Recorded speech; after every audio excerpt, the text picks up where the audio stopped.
अच्छा, अब है हमारे पास sentence structure of present indefinite tense. ठीक है, तो सबसे पहले याद रखना कि हमारे पास जो पॉजिटिव सेंटेंस होता है उसके लिए जो प्रेजेंट इंडेफिनिट टेंस का स्ट्रक्चर है वो क्या होता है कि subject plus base form of the verb. अब base form of the verb से क्या मतलब होता है? Base form of the verb से मुराद होता है first form of the verb plus object. जैसे हमें कहते हैं कि दे गो टू स्कूल। ठीक है, तो ये बेसिकली क्या है?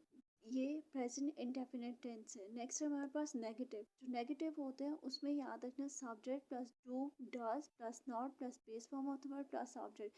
जैसे for example they do not go to school, वो स्कूल नहीं गए। They do not like hockey, ठीक है, उन्हें हॉकी नहीं पसंद।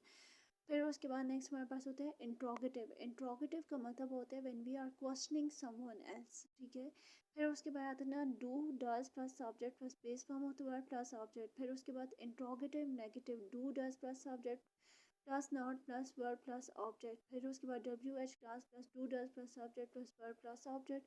और फिर उसके बाद interrogative negative do does W H class plus do does plus subject plus not plus base form of the verb plus object. ठीक है, तो ये बेसिकली क्या होता है कि आपको याद करने पड़ते हैं। बहुत सारे लोग और बहुत से बच्चे ये समझते हैं कि English is just about understanding, कि आपने इसे समझना है। ठीक है, but English is not just about understanding. There are so many, there are a number of things in English that we should learn. ठीक है, जिनकी हमें लर्निंग करनी पड़ती है। Like we have idioms, we have to learn them. Like we have phrasal verbs, we have to learn them. Similarly this is the sentence structure of the present indefinite tenses that we should present indefinite tense that we must learn it। ठीक है, ये वो चीज़ें हैं, ये वो formulas हैं जिन्हें हमें हमेशा याद रखना है। ठीक है,